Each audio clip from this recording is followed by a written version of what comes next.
Hi everyone, Rick Bosley here again. I'm the team leader for the Keller Williams Advantage 2 office in East Orlando Waterford Lakes. Very excited as we're keeping this momentum going with the Meet the Mega Agent series. And tonight we're going to be speaking with a mega agent, an operating principal who I've admired and have known for a long time through my tenure as a team leader, Joanne Owens out of the Sarasota area. And operating principal of the Sarasota on the Water. Is that correct, Joanne? Yeah, we have an office in Bradenton, in West Bradenton, and one in Sarasota. Fantastic. So you have two offices there.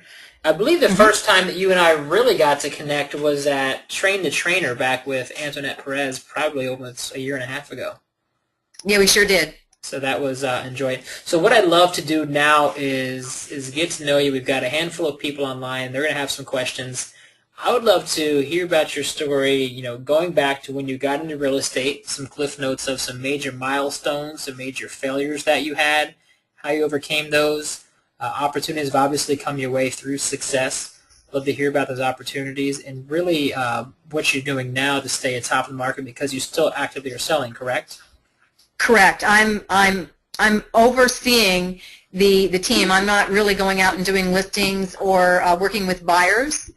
But I definitely am, and I don't think we're right at the 7th level yet either, but I'm on my way. So I began in real estate actually in 2003. We came to Florida in 2002. I knew two people, and there was nothing in my industry. I'd worked in sales and marketing with big advertising agencies, people that did Volkswagen, Budweiser, and there was nothing in the Sarasota, Bradenton area.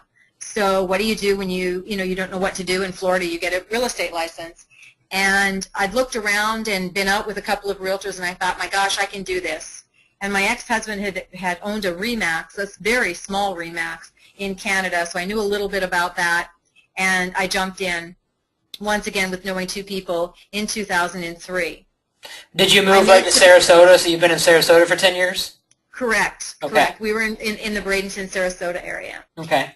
What I did right off the bat that was a mistake was I got into business too early with people, great people, but not the best match for me.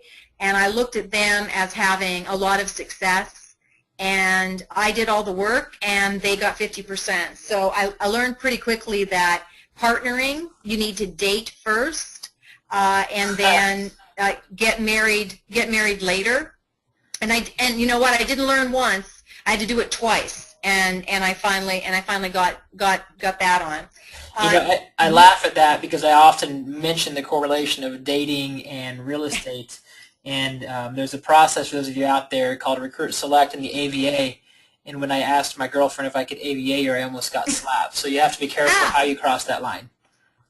Right, exactly. Though I have AVA'd my husband because I am in business with him. He entered the business with me in 2005, August of 2005, and he had never sold anything. He's got a journalism background, but because he was a crime reporter and could ask and all those tough questions, he actually did really well at it. So 2003.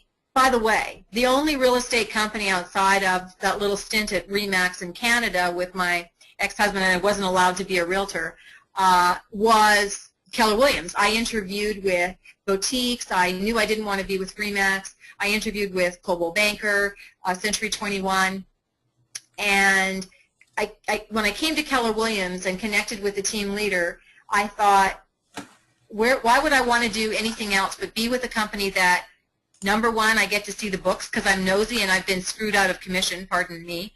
And two, I loved the fact that I had a say in how the company was being run.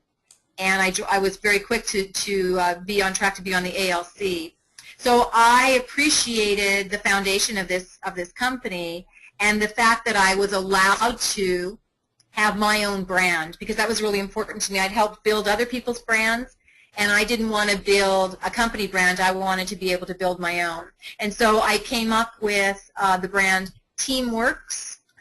And by the way, it's not a slogan. There's no such thing in marketing language. We had a positioning statement, which is relax, we'll do the work. So Teamworks, and the reason I did that is I wanted a business that I could sell that wasn't attached to my name. Okay. So we launched that. I think it's important to put out there, and I'm going to slow down a little bit only because I want us to be able to learn from your mistakes. You said you made 2 business relationships that were a mistake. Tell us about those mistakes and really what was wrong, even though they were talented people who you liked, why it was a wrong fit for you and your business. I mistook someone's years in the business for mastering the business. And I didn't dig deep enough. I looked at the fact they had been a mayor of the city, what their background was, but I really didn't dig deep enough into what they were prepared to do work-wise, what our expectations were of each other. I just jumped in. I thought, wow, here's a database. I can go do this. It's going to get me grounded quickly. And I had been successful on my own prior to meeting this individual, but I got a little starstruck. And I had my I's dotted and my T's crossed as far as our agreement, but I didn't measure the business, where it was coming from, until I started to get resentful. And there was a day, the 23rd of December, and though I celebrate Hanukkah, I was still, it was the 23rd of December, and I was working my butt off, and I had contracts and clients coming in the 24th, the 25th, and I went to see my partner, and their house was beautifully decorated, and they were having all of these events, and I didn't even know when I was going to have dinner. So I thought, this doesn't seem very fair, and I'm doing the 50%. So my lesson on that was really spend a great deal of time on mutual expectations, and then measure that. Measure where your business is coming from, and have weekly meetings with your partner, because you don't want to be resentful. So there's a handful of agents who don't have a partner. They're a single agent. And I've got a little tool when I do coaching. We draw out the organizational chart, of course, that 7th level. And teams in real estate can be made up of 20, 30 people, each with a specialized role. As a single agent, you can still draw that organizational chart. The unique thing is that your name's in every box. How important do you think it is to revisit your goals on a weekly basis, even if you don't have a business partner, with yourself with the different components of real estate? I believe that you should look at your business every week. I believe that you should pull out your profit and loss statement, and if you're going to do it on QuickBooks, or you have someone to do it on QuickBooks, that you look at your income and expenses weekly so you can make corrections.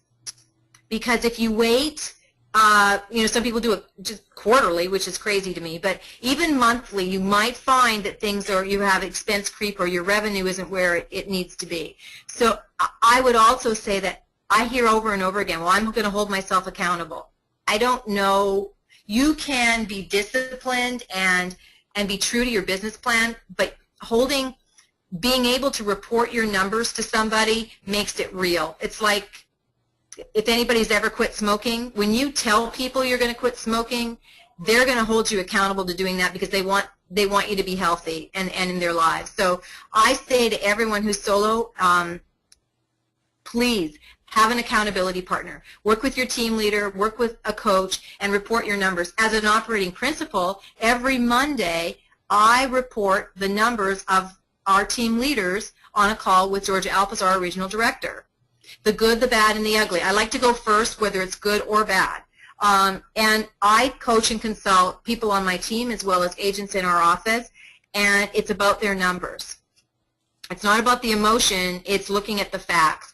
So you need someone that you trust, but that's also not going to be your friend. You don't need a friend holding you accountable. You get a dog if you need a friend. You need to have someone that's going to not beat you up, that's not what I mean, but someone that's not going to let you off the hook. Am I good on a hunch that you have a high vector 1? Yes, I do. Yes, I have a very high vector 1, but I also have a high vector 2. Okay. So when it comes to the OP role, I'm a little social for the role. I have a bit more empathy, I think. I look at the team leader and kind of get that, but I'm also very numbers oriented. I love nothing better than looking at a good profit and loss statement. My one thing is profit. That's my one thing is profit, whether it's for my team or my market centers. My one thing is profit. Sure. And for those of you listening, when we speak language like Vector 1, Vector 2, there's an assessment called the activity vector analysis, similar to a disc. However, it measures hot and cold instead of just a single letter. And Vector 1 and Vector 2 is just a barometer of determination, dominant personality, and ability to influence and extroverted. So she mentioned that's with the two of her. As somebody who looks and analyzes numbers, whether you coach it or whether you're a single agent, for those people out there listening right now, what would you say are some key numbers they need to be focusing on, because there's so many things you can look at when you analyze a business? Well, we want to know how much money we need to live, not how much your business is going to make. How much money do you need to live comfortably? Then what your expenses are going to be, and you bring those two together, and that is the income that you need to generate. Your gross income. What do you need to generate? How much GCI do you need to generate? And then we have a spreadsheet, and we break it apart right down to how many calls you have to make, contacts every day with people. So I look at, when I'm coaching and consulting, I look at how much money does somebody want to make, how much money does the team want to make, and then we break those apart. I look at our expenses too, but where are we getting the biggest bang for our bucks? And I hold every dollar that I spend accountable for producing 3. So you have a 3-to-1 standard? Yes, I have a 3-to-1 standard. Now, we do a lot of REO. That 3-to-1 standard is really freaking tough on REO, because you have to be really heavy on staff, because you can't do 250 transactions with a couple of people when 47% of the business is REO. So I also think it's very important that we look at written volume, and that we also look at listings taken, because without listings, it would be like having a fabulous shoe store, I love shoes, with no inventory. Right? How can I expect clients to come in when my shelves are bare? So I look at the listings, the number of listings that we're taking, and I look at our written volume, because I know for the market center and for the team, if we're writing $5-6 million worth of volume in a month, then in 45 days I can expect to close, typically on $5 million, I can expect to close around 4, because we do have fallout. So about 20% fallout, it sounds like. Yeah, especially because of REO, and we'll have 5 properties and 35 offers. Okay. So, so our buyer's agents are writing and maybe not necessarily always closing. Okay. I want to go back to some of your milestones and how you got to where you're at. And I believe I'm correct. However, humble me if I'm not. Top 100 teams in Keller Williams. Is that a fair and accurate? We're actually, when it comes to units written, yes, we are. We're number 1 in our market center. We're number 4 in the region. Our volume and our GCI, because we do so many units and so much of it is REO, that I love our average price point to be $250,000 or $300,000, but our average price point is sitting right now at about $148,000. So, which is up from where it was, and I think we're going to finish the year looking at about $180,000. We're increasing our price point. I have some people on our team that do land deals, and she just closed a 2.5, so it's going to help to bump us. It's going to help to bump us up.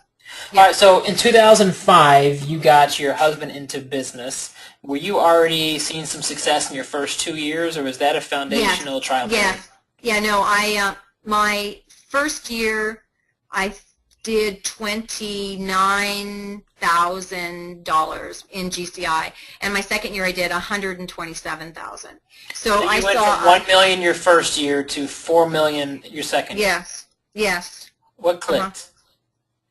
I actually started following the model. Okay. I tell you, in the market center that we were in, the red book, there was one red book. It was on a shelf, and we kind of we're supposed to, I guess, bow down to it, but nobody really opened it up. So when I understood, and I am a high D and I'm pretty self-sufficient, I was a single mom, I think I had to realize Gary Keller knew more and those agents knew more than I did, and I had to surrender to KW. Mm-hmm. And that's when I really started to see the business taking off. And we increased every year. But there's got to be one, you know, a solo agent, you're the rainmaker. In a team, there's got to be a rainmaker. There's got to be one. And though my husband and I share responsibilities in some areas, there's still got to be someone at the end of the day that has to call the shots. So that's my role. In 2005, in June of 2005, I was AVA'd by Kay Evans, and given the opportunity to proceed with opening a new market center. So that then all of a sudden my role is to grow to open a market center. So our business, I relied on Greg a lot in 2005 to help me continue to have the team. And we opened in the ditch in February of 06. Our business turned off. In August of 05, really, our pipeline just came to a screeching halt. And we saw it earlier than a lot of other people. And so in 06, when we opened and we had all these projections, it was very unattractive. Sure. We had cash calls for the market center. We had 2 of them. We had cash calls.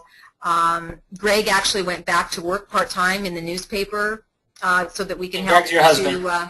That's my husband. Okay.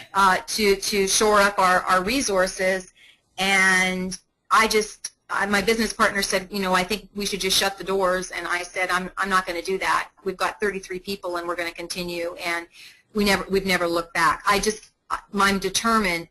I don't take failure. I mean, I learn from my failures, but I wasn't going to quit.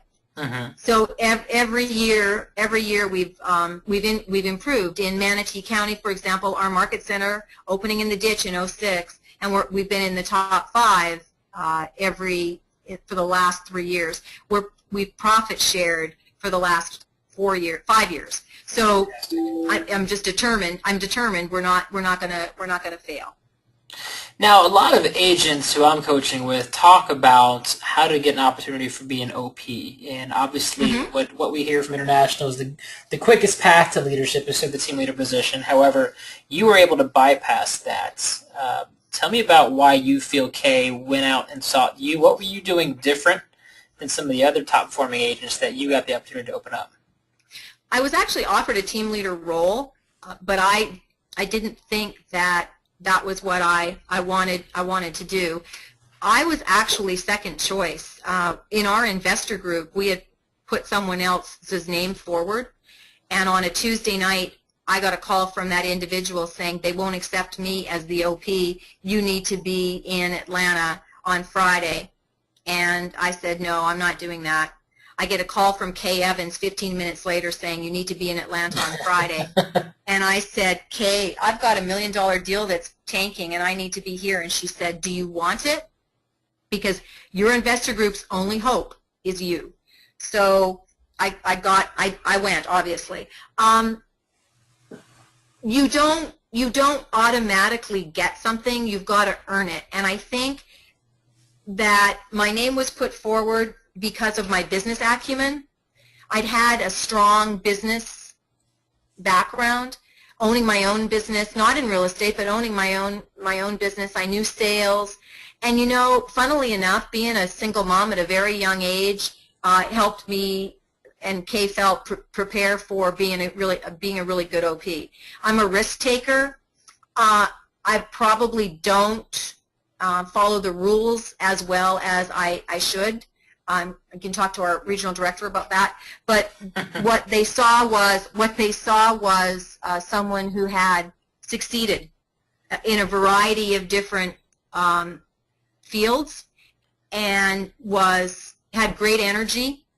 And it's something, too, that team leaders have and OPs need to have, too. You have to have a lot of energy. And I was willing to make sacrifices, and so was my family. It's, you know, I hear from people saying, well, I really wish I had that, what you have, or I really wish I could be Rick, or I could be Georgia. But they're not prepared for the sacrifices it takes to be a leader. And there are many. I was not a very good, I remember Kay sitting down with me and saying, you're not going to be a great mother, though I've got a grown child with grandchildren. You're not going to be a great mother. You're not going to be a great wife. You're not going to be a great friend. You're going to be an amazing OP, and when this all kicks in, then those other things will come to play, but you are not going to be in balance. That's a lot of sacrifice that you were willing to take. And what was going through your head? Because I mean, when you hear you're not going to be a great friend and mother and wife, you're thinking, well, what the heck do I want this position for? You had to see the light at the end of the tunnel. What got you through that decision-making process? I know me, and I know that when someone says I'm not going to or whatever, that I'm going to prove you wrong. I'll still be able to be somewhat of a good friend, and Sure. I'll still be able to be I'll be okay to be somewhat of a good wife. I mean, I am an overachiever, so I just wanted it. I could taste it. I knew I had been with Kay. I'd been to Austin. I wanted to bring that energy and this company to life in Manatee County and now in Sarasota. Awesome. So, And yeah. for those people listening out there who might not know Kay Evans, Kay is one of the 3 of our regional owners of the region out of 33 offices now, I believe, right? So Right, yeah, exactly. And she's definitely, now she's an OP. She's had to step into the role. She's never been an OP. She's been a regional OP, but not an OP of market centers. And now she's got 5 of them over in the Alabama area. So that's been interesting to watch her. And she's in her 70s. But if I can just share a Kay Evans story. Sure. First of all, okay, I've got to be there and I've got to be in great shape. They put me in a hotel that doesn't have a restaurant. I'm driving through Atlanta at all sorts of zero dark 30 hours, so I'm not really all that well fed. I get up in the morning, I do my thing, but I'm scared, okay, and I don't know anything about this process. I think it's going to last forever, and when I walk in the door, she's sitting waiting for me, and they keep bringing her Coca-Cola in a glass, even though it's 9:30 in the morning. She's drinking Coca-Cola, and she's very well put together and very well presented, and about an hour in, I'm crying because anybody who's gone through the AVA process, it really can touch your heart. And I grew up in a man's world, and you do not cry, and that's a sign of weakness. But anyway, I'm blubbering, and I'm telling her things I can't believe that I'm telling her. And at lunch, we bring lunch in because we have to work through it. And she asks me, okay, so if there's any ladies out there, she says, would you like to go to the restroom? And I said, yes, I would. She said, good, I'll go with you. And I'm thinking, okay, my gosh, we're going to the restroom together. Okay. And she asks me about the color of my lipstick, and I ask her about hers, and I think, wow, this is pretty cool that we're not just talking business, that she's actually interested in the shade of my lipstick, okay? So it was at 2:30. I felt really much more comfortable, and at 2:30 when she said, you need to get on your way, and I'm thinking, well, this is going to be another 3 or 4 day experience. And anyway, I had the binder and the authorization to proceed. And I want these guys to understand, it's an honor to be chosen to be an OP. It's an honor to be a team leader. You have to earn the right. It's not something that you can expect to have happen overnight, especially now with Keller Williams. So you have to stand up, raise your hand, be on ALC, be on committees, go to the training, be seen as a leader in your area, because you have to earn the right. I know I've said that about 6 times, but you have to earn the right for the number 7th time. Sure. Awesome. So you did this, and I'm curious, that $1 million deal that was ready to fall apart and you had to make a choice, that was a fork in the road. And had you made the latter choice, you might have a very different outcome right now. Did you close that deal? Yes.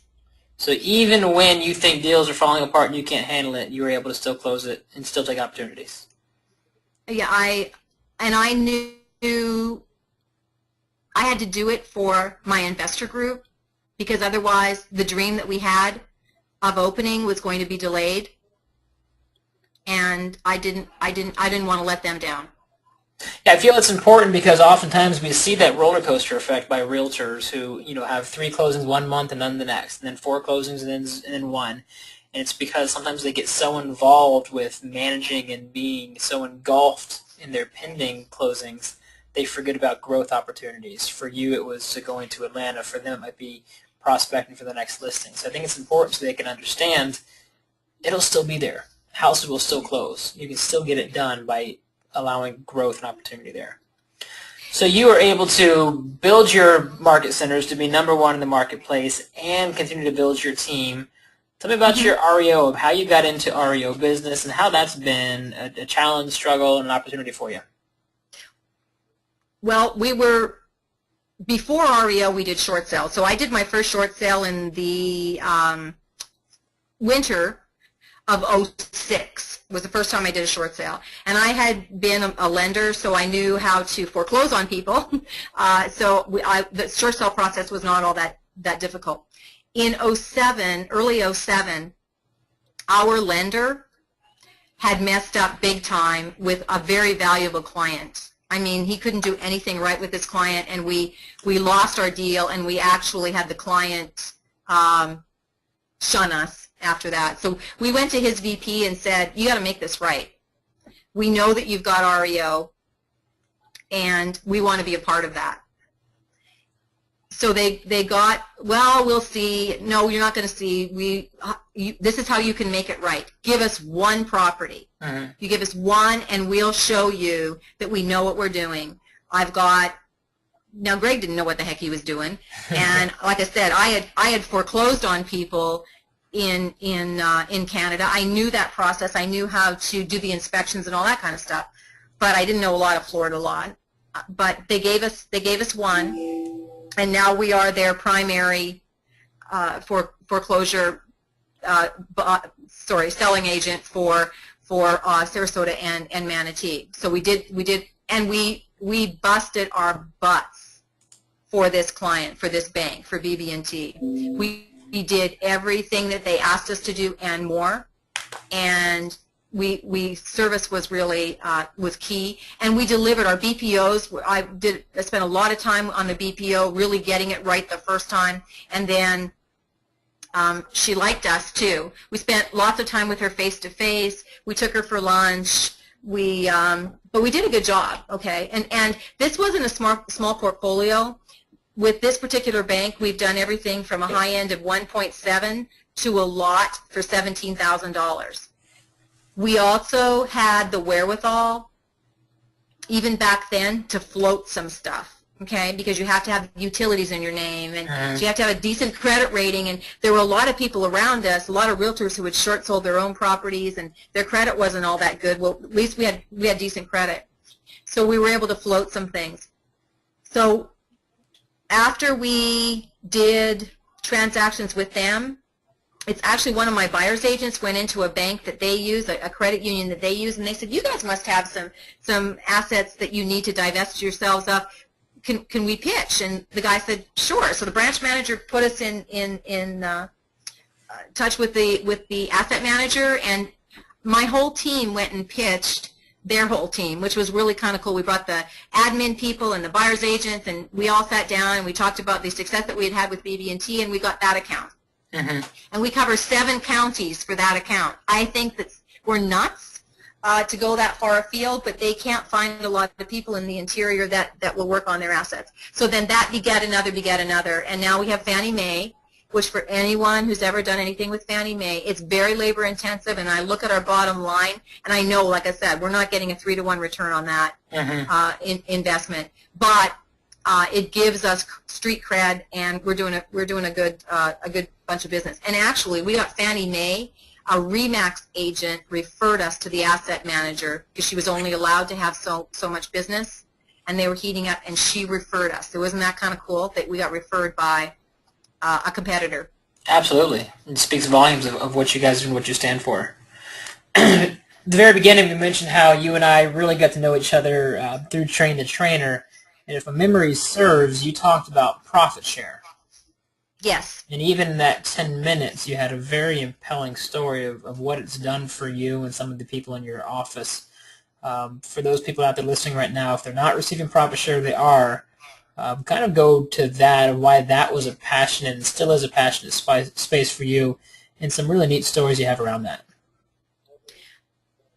I look at profit share as a wealth building tool, and as an owner, as a 48 up to 48% of our profits, really we're gifting to the people that help to grow our company.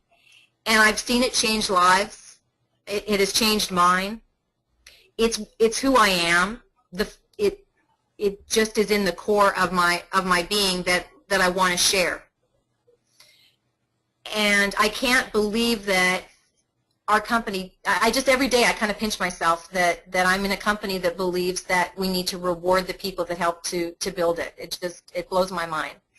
So I've seen it change lives to like $100, and I've seen people earning thousands of dollars and paying their mortgage with it when they didn't have a sale. So I also believe that surrounding profit share and anything to do with money is we have to believe we deserve it. And I look around at my agents, and I think that that's a roadblock to some people. They don't believe that they deserve success. And a lot of that has to do with the way you're raised and maybe with societal pressures as well. Money is a very good thing. Profit is a very good thing. It's what you do with it that might be able to get you into trouble. So I want everyone to succeed at a very high level and to be to share that profit. I don't understand why people don't want to do it. I think that really it boils down to that they don't believe they deserve it. That's an interesting perspective never heard of. Another challenge I hear people saying is they feel that they're not qualified or they don't want to impose on somebody else. What do you feel is the best way to start growing your profit share downline, whether it's a script or a technique? What have you found has been your easiest way to connect, or some agents who are having a successful high rate? Well, and we have some agents in our market center that have it. I just got introduced again today to somebody. I've got an agent that came from Coldwell Banker. She gets it at a very high level. She just loves the company. And the best technique is, if you truly love this company, just share the fact that you love the company, that you really like the person that you've done this deal with, and you want the team leader to be able to call that person and appreciate them. Who's going to say no to wanting to be appreciated? Sure. You're not selling snake oil if you truly believe that this is the best company to be with. Why wouldn't you want your colleague that's across the closing table to be able to participate in this great thing called Keller Williams? So you don't have to corner them. Like I said, you're not selling snake oil. You're just sharing what I believe is the best company that I've ever worked with and ever will work with in the world. So it can change lives, and it does. It's easy. It's really easy. I think you just get in your own way, and you think you got to recruit, and no, you refer. That's what a great team leader like you are, Rick. I mean, you pick up the ball, and the OP can help with that. I mean, it's not tough. It's really easy. Yeah, no, I love that. So I love the passion that just came out there. You had a little ball of energy there. That was fun. Tell me about your team makeup right now. You said you're not quite the 7th level. Are you 5th or 6th? Tell me about how many buyer's agents, listing agents, in your role, because you mentioned you are almost holding them accountable. So you're truly the CEO right now, overlooking it. Yes. It sounds like, is Greg your listing agent then? No. Greg does everything REO. Okay. He is definitely our REO.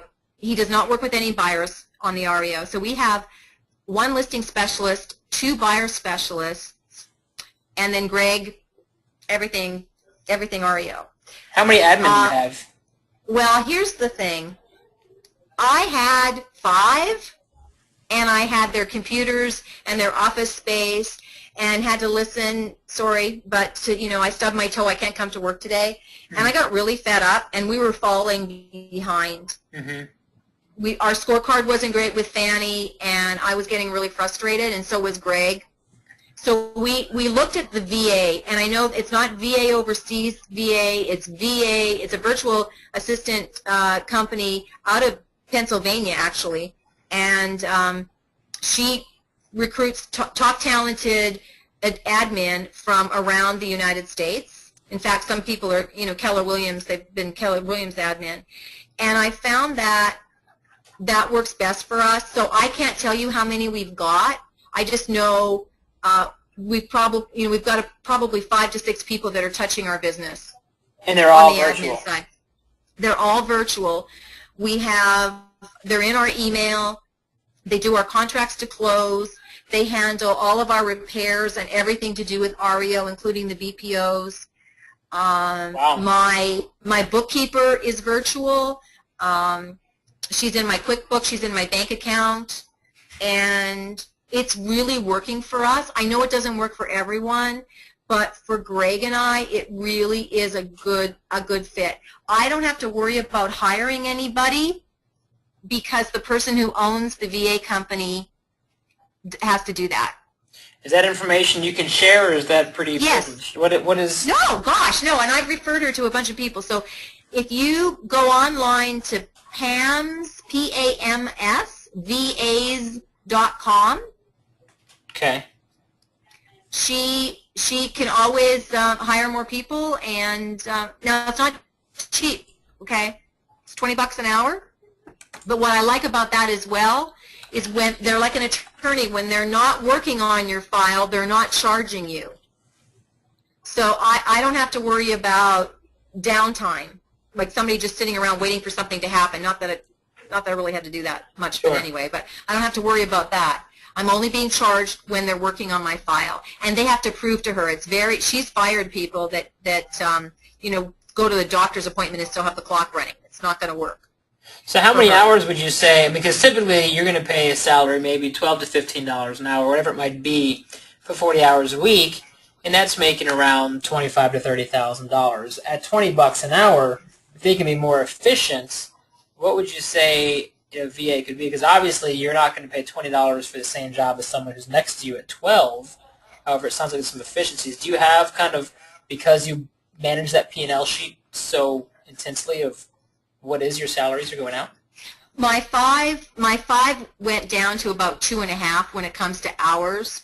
So my hours are per week are about 2.5 times 40. So that's what my hours. I'm paying it for about 2.5 people, but okay. But rather than 5. Okay, so we would never have been able to grow from 150. We're close to 253.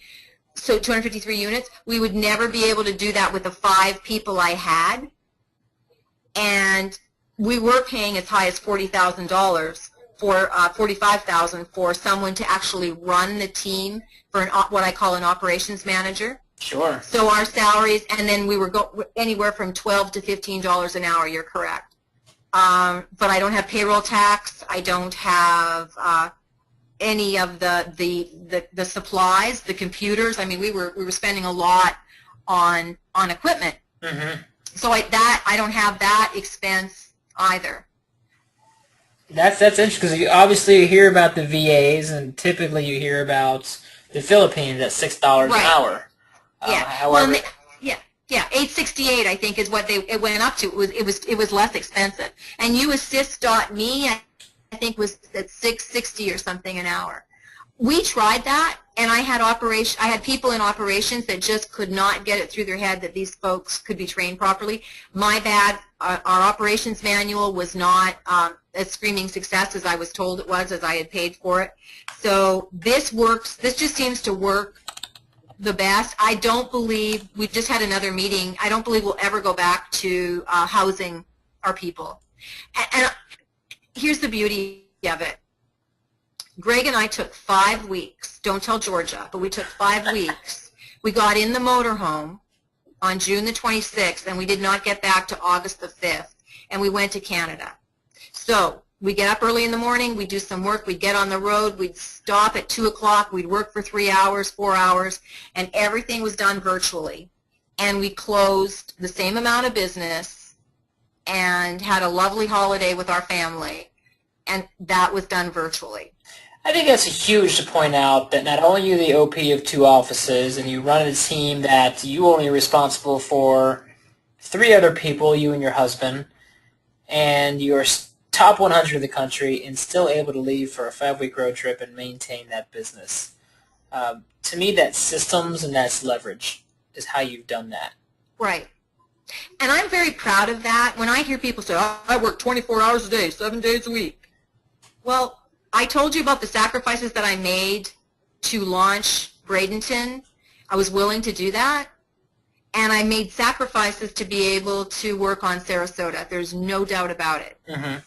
But I have to be able to have that time with my family. Mm-hmm.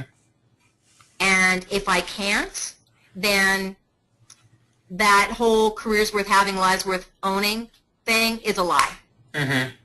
And I have to model that as an OP and as a rainmaker, wouldn't you think? Absolutely. So, going through that, are you forgive me for not knowing this, are you master faculty? Are you Keller Williams University? How often are you teaching? Is that something that you have a passion for? No, I don't, and I haven't gone down that path because I've been busy building market centers and in pretty tough times here. Sure. Excuses, Joanne. Yeah, I know, but I love it, and that is something that I'm approved to teach Mega RSTLM, mm-hmm.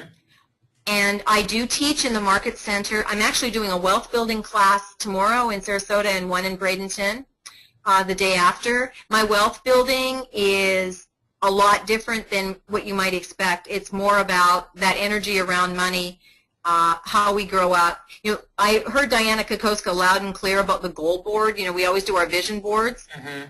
But if you have one and you don't believe you deserve it, it doesn't matter. It's not worth the paper that, or all the glue and everything that you use to put it up there. So I'm about looking at the opportunity for us to believe in ourselves, and I'm about looking at those goals and then the basics of how we're going to achieve it. So where it sounds like a little airy-fairy about where I'm going as far as the energy around money, but then I look at the dollars and cents and how are we going to make it happen. Mm-hmm. But we all have to have our big whys, or sometimes it's a lot of little ones, and then we coach and consult to that. So I love that part of it. I love teaching Ignite, and I think the only thing we need to teach in Ignite, really, honestly, I know there's 18 of them, but if you don't have leads, what does it matter if you what your listing presentation looks like if you have no one to present it to? That would become the first domino. Get a lead, right? Get a lead, build that database. So I love being able to do that. And I had so much fun, Rick, when we worked on that Train the Presenter, because there were 4 or 5 different speeches that we could write. I mean, we all had to kind of do the same thing, and there were 21 of us in the room. It was that was a really exciting time. I do love the energy of being in front of. See, it's a different kind of OP because I do love the energy of being in front of a group and leading a mastermind. We do mega masterminds once a month in Sarasota. We have about 40 people that show up, and I lead a panel of experts. We always have a Keller Williams person, but we have people from Sotheby's and from Michael Saunders and Coldwell Banker and Remax, and it's been a great tool for us to let them know who we're all about, and I love those panels as well. Yep, very nice. What about what's your favorite class to attend? You said at the very beginning you learned in your second year just to follow the models. What's your favorite training that you've been to that you would stamp your approval on? Well, anything Georgia Alpazar teaches. She's not on the call. You don't have to do the plug. Yeah, I know. He's not on the call. No, I love Bold Leader. Okay. Bold Leader, I don't care who you are, where you are in your career, that will change your life. So I will rubber stamp Bold Leader all over the place. That's my favorite. Awesome. How about any mentors? To me, having a mentor is extremely important. And if you look back at people who have been successful, typically, well, almost always not doing it alone. I mean, you even go back to the one thing of the book, and Jay and Gary going back up and saying Michael Jordan couldn't have done what he'd done without Phil Jackson. Mm-hmm. And there's always somebody who attributes to success to a certain degree. Who has been your mentors in business as you've taken this last decade and accomplished what you've accomplished? I actually, my father isn't with us any longer, but he is still a mentor. The way he ran his business stayed with me, and I draw upon that. And I run things by my mother. Remember when you guys did this or that. So I would say that my father, even though he's passed, George Alpazar has definitely been a mentor for me. I like her standards, her drive, her dedication. I run things by her. I have a business coach who means the world to me and has been extremely beneficial in helping me understand the books, understanding the financials. I think there are a lot of OPs that get into the role because they were a great real estate agent, but maybe they don't still know how to read a P&L. Mm-hmm. So I love knowing what is happening with my retained earnings and how to understand the numbers. Mm-hmm. And he's played a big role in that, and he's a mentor, definitely a mentor for me. And I would say that my husband is also someone who I admire for his tenacity, for his focus and dedication, and he busts my balls, and that's okay. I look at him and really, I'm proud to be in business with him. I've had a number of mentors along the way that I still contact. Outside of my 10 years now in real estate, but people that I have been in business with. I have a very dear friend who owns 2 H&R tax offices. Her kids started doing chores from her from the time they were 4. She's raised 4 amazing children, and she was an amazing business person. And whenever I get a chance to spend time with her, I do. She's the only woman I know that has put a bank in an H&R block tax office. Awesome. And those of you out there listening right now, I want to open up. If you do have any questions specifically for Joanne, or if there's something that she said you want to go a little bit deeper on, I encourage you to raise your hand or just put me in the question box and to unmute you. That way we can get an answer there. And while you guys are doing that or thinking about that, I want to ask you, what's the question that I should have asked you that I haven't? What's something that anybody listening out there, because this will be recorded, they should know about you, of really what separates you and makes you different, because there's 700 offices and you've got 2 of them. So you're obviously unique and have showed yourself to be a separation leader out of the 85,000 associates. So what have I not asked you that I should have, and what really separates you from the norm? I think, you've asked really good questions, so what haven't you asked me? I think asking what sets me apart, what sets us apart, is a really good question. And I would say it's my passion that people sometimes mistake for aggressiveness. I have a passion for this company. I have a passion for people's success. What sets us apart is I am a big proponent of diversity. The world is not vanilla. And Keller Williams on the Water in Bradenton and Sarasota are not vanilla. We have a great group, and what brings us together is our work ethic. But we will not discriminate. We are not elitists. And I used the word equalizer before, and I believe that everyone deserves an opportunity. And then it's up to them whether they take it, and where they take it. Sure. I love that. Question came in from Armando, and I can unmute you, Armando, if you can hear me right now. You asked the name of the company she spoke about. Are you talking about the VA company, Armando? Yes. Okay. It was Pam's VAs. Yeah. So P-A-M-S. Her name is Pam. Yeah. P-A-M-S. So P as in Peter, A, M as in Mother, S as in Sam, V as in Victor, A as in America, S as in Sam.com. And please, if you email her, when you email her, let her know that Joanne Owens recommended you. There you go. Thank you. You're welcome. Okay, Appreciate that. Armando's muted. Next week, and Joanne, I appreciate you so much for being on here. You're one of the first people I thought about when I began this panel. So really enjoyed talking with you, getting to know you on a deeper level. And just if you want to share the wealth or keep spreading the word, I'm going to be doing this on a weekly basis, and that's my goal and intention. Next week, for those of you listening, J. Michael Manley is going to be my guest. If you guys went to Mega Camp, he was up on stage with Gary Keller. He's getting a 5% return, I believe that's what he said, for his internet leads through what's called a 21 days of gain. And really didn't go too much in depth on 21 days of gain, so that's my goal next week, is to really get that layout of what he does and what that looks like for his 21 days. So welcome anyone else out on there, or tell somebody who would appreciate that. And Jay's going to be my guest. He also does a lot with videos, you can see from his website. So looking forward to that. Other people this month will be Lori Ballin, Aaron Kaufman, who's the #1 recruiter for Keller Williams, will be on. So excited to have that out there. And if you guys know of anybody who you'd like to talk to, or some connections of who I don't have access to, we'd love to keep this growing and just keep providing value to everybody else. So Joanne, is there any questions for me that I've not done, or it's been a fantastic session getting to know you. Is there anything we need to do before we wrap up? Well, I would like to know if anyone that is listening or anyone that you're working with, Rick, has had experience with inside salespeople, because that is I believe that's my next hire. Someone that will actually nurture those internet leads that you're talking about with J. Michael, and also making outbound calls into the database. So if anyone's got experience with inside salespeople, I'd really be interested in hearing more. I recognize a handful of names on here. I don't a couple. If you guys do have experience with that, fantastic.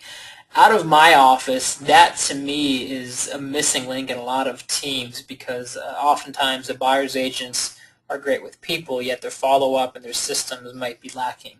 So if you can create that inside sales of somebody who has that incredible system, who can manage that, and I believe Jenny Wiemert and the Wiemert team, the Wiemert group, have implemented that, where they have one person routing every call, and the buyer's agents raise their hand based on how many A buyers they have in their portfolio.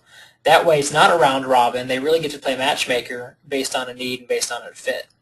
So, Joanne, I'm happy to email you and connect you with Jenny Wiemert. Are you familiar with Jenny? I would love that. Thanks. Have you met Jenny before? No, I have not. Okay. Or if I have, I need to see a face. I'm not great with names. You've seen her in passing. She's our top team. She and her husband, Mike Wiemert, so similar to you and Greg, they have the team together. She was just on stage with Gary for farming. This year, they're going to close over $1 million in GCI, and has a team of she has 4 buyers agents and probably 6 staff, all through traditional business. No REOs out there, so she's really hitting Good job. At a high level. So I will connect you guys together. Thank you. My pleasure. Thanks for jumping on here. Enjoy getting to know you. Well, enjoy getting to know you too. And they're having happy hour. We do our sales meetings at 3:30, and then at 4:30, DJ brings out 1 drink per person, and that's what they're doing right now. They're still here, so I'm going to go do that. I've taken you away from happy hour? Yeah, but you know what? I really appreciated getting to know you a little bit better and all the questions that you asked me, and I feel very honored and humbled that that when you just announced the other people that you're going to be interviewing, I just feel I'm humbled by that, because I'm definitely those guys are in an amazing league. So thank you so much for including me. Well, you've earned it. My pleasure. Very cool. Well, those of you out here every week, we'll see you Tuesday night, 5 to 6 o'clock, and you can take a look at my page, youtube.com, Bosley Rick. So I'm going to have these. Should be up in a couple days, and I'll tag you on Facebook, Joanne, so you can share with all of your people as well. Really appreciate it. Thank you, and thanks everyone. You bet. You guys have a good night. Take care. Bye-bye.